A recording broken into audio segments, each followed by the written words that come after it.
नमस्कार।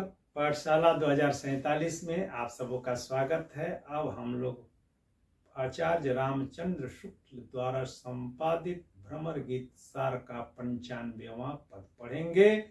पद है उर्मे माखन चोर गए। इसका प्रसंग है कि उद्धव गोपियों से कहते हैं कि श्री कृष्ण को भूल जाओ और निर्गुण की उपासना करो और निर्गुण ब्रह्म की प्राप्ति के लिए योग और साधना करो। तब गोपियां उनका विरोध करते हुए कहती हैं, बड़े ही भावमय अंदाज में, कि हे उद्धव,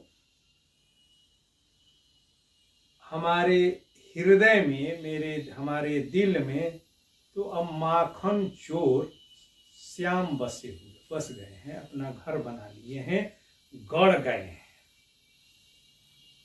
अब उनको निकाला भी नहीं जा सकता है, क्योंकि वे तिरछे अड़े हुए हैं और वे हमारे सीधे साधे दिल से निकल नहीं सकते हैं। अगर निकालना होगा भी तो इस दिल को तोड़ना पड़ेगा, फोड़ना पड़ेगा, फाड़ना पड़ेगा।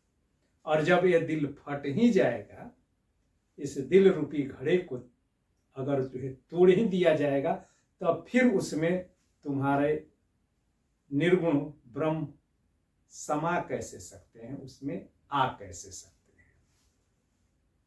तो हम अब श्री कृष्ण के अतिरिक्त और किसी को अपने इस दिल में स्थान दे ही नहीं सकते। इसी का इसमें वर्णन है। तो उर्मे माखन चोर गए। उर का मतलब होता है हृदय, दिल में माखन चोर यानी कि माखन को चुराने वाले, अर्थात श्री कृष्ण क्या है, गड़े हुए हैं, गड़ गए हैं, गहराई तक धस गए हैं। अब कैसे हूं निकसत नहीं उद्धव। अब इतने गहरे तक गड़े हुए हैं, धसे हुए हैं, कि कैसा हूं, कितना भी प्रयास कर ले हम लोग, निकसत यानी कि निकल ही नहीं रहे हैं या निकल ही नहीं सकते हैं। हे उद्धव, क्यों नहीं निकल सकते हैं? कि तिरछे हुए जो अड़े, यानी कि हमारे दिल में घुस गए और उसके बाद तिरछे होकर के वे अड़ गए हैं, अड़े हुए हैं, तिरछे हुए पड़े हुए हैं। तिरछे पड़े होने के कारण वे निकल नहीं पा रहे हैं, क्योंकि हमारा दिल तो सीधा साधा है और उसमें वे तिरछे हो गए हैं। अब वे निकले तो कैसे निकले, या हम उनको निकालें तो कैसे निकालें? तो इसमें व्याजोक्ति से श्री कृष्ण के उस त्रिभंगी रूप का आभास गोपियां कराती हैं कि हम त्रिभंगी श्री कृष्ण की उपासिकाएं हैं, हम सगुण की उपासिकाएं हैं। और आगे वे कहती हैं, यद्यपि अहिर जसोदानंदन। जसोदानंदन यानी श्री कृष्ण अहिर जाति के हैं और वहां जा करके वहां बने जदुवंश महाकुल। ब्रज से जब वे मथुरा गए तो उस मथुरा के जो जदुवंशियों का महाकुल है, महान वंश परंपरा है, उस वंश परंपरा के वे अंग बन गए, मथुरा के वे राजा बन गए। तदपि न जात छड़े, तो भी हम उनको छोड़ नहीं सकती हैं। तदपि तथापि न जात क्षणे, यानी कि हम, क्षणे का मतलब छोड़े, हमसे छोड़े नहीं जाते। जात माने जाते। और महाकुल में गए हैं, जदुवंशी हो गए हैं, तो हो गए हैं। हमारे लिए हम ही न लगत बड़े, हमारे लिए वे बड़े नहीं लगते हैं। होगा उनका महान कुल जो है जदुवंश। हम अहिर जात की हैं और वे भी इसी अहिर जात के नंद और जसोदा मैया के यहाँ पले बढ़े हैं और बालपन से ही हमारे साथ वे खेले हैं, क्रीड़ा किए हैं, रासलीला किए हैं। हमारे मक्खन को उन्होंने जो है चुराया है, हमारी दद्दी को जो है खाया है और अपने बाल सखाओं को खिलाया है। तो न तो वे हमसे जो है जाति में बड़े हैं, चूंकि यहीं पर रहे हैं, अहिर जाति के ही हैं, हमारी ही जाति के हैं और हमारे साथ जो है खेले हैं, सब कुछ जो है किए हैं, इसलिए वहां के वे बड़े होंगे, हमारे लिए वे बड़े नहीं हैं, न तो उम्र में, न तो स्वभाव में और न जाति में, यानी कि हर तरह से वे हमारे हैं, हमारे बीच के हैं, अपने हैं। इसलिए हम उन्हें तदपि न जात छड़े, इसलिए हम उन्हें छोड़ नहीं सकती हैं। और फिर आगे वे गोपियां कहती है को वसुदेव, प्रश्न पूछ देती हैं कि ये वसुदेव कौन है और कौन है जो है देवकी, जो उस श्री कृष्ण पर जो है अपना हक जता रही हैं। ना जाने, हम उनके बारे में जो है कुछ नहीं जानती हैं, ना जाने और बूझे, और ना हम बूझना ही चाहती हैं, तुमसे हम जो है पूछना ही चाहती हैं कि जो है ये वसुदेव और देवकी कौन है। हम नहीं, न तो जानती हैं और न उनके बारे में हम जानना चाहती हैं। बस हम यही जानना चाहती हैं कि जो है श्री कृष्ण वहां से कब आएंगे, हमारे बीच कब आएंगे। सूर श्याम सुंदर बिनु देखे, सूरदास जी कहते हैं कि गोपियां कहती है उद्धव से कि हे उद्धव, श्याम सुंदर बिनु देखे और न को सूझे। हम सिर्फ और सिर्फ जो है श्याम सुंदर को देखना चाहती हैं और बिना श्याम सुंदर के देखे, यानी श्री कृष्ण के देखे और न कोई सूझे, हमें और कुछ भी या कोई भी और कुछ भी सुझाई नहीं देता, दिखाई नहीं देता। सिर्फ और सिर्फ हम जो है श्री कृष्ण को जानती हैं, जो हमारे बीच के हैं। हम उन्हीं को जो है देखना चाहती हैं, उन्हीं के साथ हम फिर से वही लीलाएं करना चाहती हैं जो लीलाएं हमसे वे करके यहां से चले गए हैं। बस हमें वही श्याम सुंदर श्री कृष्ण चाहिए। अब इसका जो है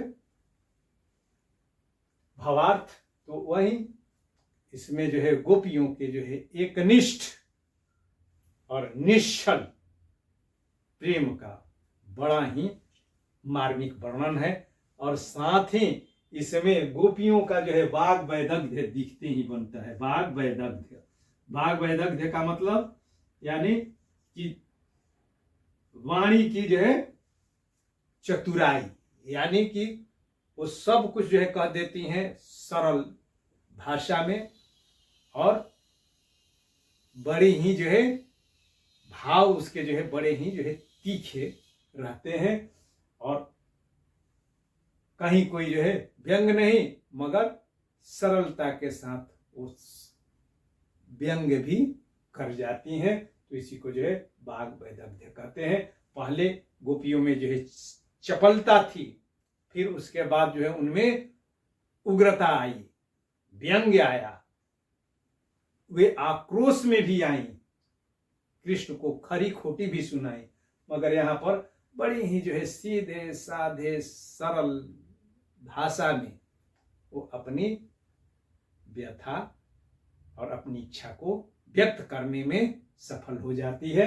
और तुलसी सूरदास की यह जो है खासियत है कि उनकी गोपियां भाग विदग्ध है, वे सब कुछ जो है कह जाती हैं। और भाषा तो ब्रज साहित्यिक ब्रज भाषा है जो अलंकारों से युक्त है, वर्णों और शब्दों का बड़ा ही सहज स्वाभाविक और सटीक प्रयोग करके कवि अपने भावों को व्यक्त करने में अद्भुत सफलता प्राप्त कर की है। और इसमें संगीत की तमाम राग रागिनियों का भी व्यवहार हुआ है और यह पद केदार राग में गाया जाता है और यह पद शैली में लिखा हुआ है जिसका छंद है गीतिका। गीतिका छंद इसमें है। और अलंकार तो इसमें उर्मे माखन चोर गड़े। उर्मे माखन चोर यानी कि माखन चोर श्री कृष्ण को कहने के कारण इसमें जो है रूपक अलंकार है।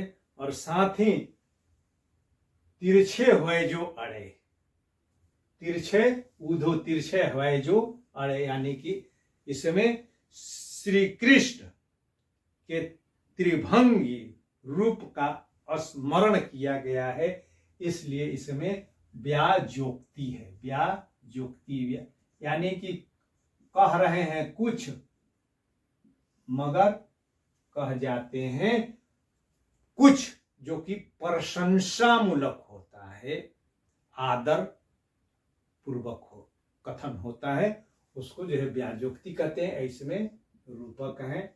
और इसमें को है वसुदेव, को वसुदेव देवकी है को, यहाँ पर जो है गोपियां प्रश्न पूछती हैं, तो इसमें प्रश्नालंकार है या प्रश्नोक्ति या प्रश्नालंकार है। अब निकसत नहीं, न और न की जो है आवृत्ति होने के कारण छे का नुप्रास अलंकार है। और यहाँ पर सूर श्याम सुंदर, सूर श्याम सुंदर में स की आवृत्ति, तो न और स की आवृत्ति के कारण इसमें छे का अनुप्रास है। और अंतिम में तुकांतता होने के कारण रणग की और झ की आवृत्ति होने के कारण अंत्यानुप्रास अलंकार है। और यह पद श्रृंगार का पद है। श्रृंगार के अंतर्गत वियोग का पद है, इसलिए इसमें विप्रलंब श्रृंगार है। और जब श्रृंगार विप्रलंब होता है, विप्रलंब श्रृंगार, तो उसमें गुण माधुर्य होता है, रीति वैदर्भी और वृत्ति मधुरा होती है। और श्रृंगार रस का अस्थाई भाव रति है, रति। और इसका संचारी भाव, तो संचारी भाव इसमें जो है गोपियां श्री कृष्ण को जो है याद कर रही हैं, इसलिए इसमें स्मृति अलंकार है। स्मृति नामक जो है संचारी भाव है। और साथ ही श्री कृष्ण के जो है गुणों का भी इसमें जो है कथन है कि माखन चोर हैं और श्याम सुंदर हैं, तो इसलिए इसमें गुण कथन नामक संचारी भाव भी है। बहुत बहुत धन्यवाद। फिर मिलते हैं हम लोग एक नए पद के साथ। तब तक इसको आप लोग बार बार देखिएगा और इसे अपने मित्रों के बीच शेयर कीजिए।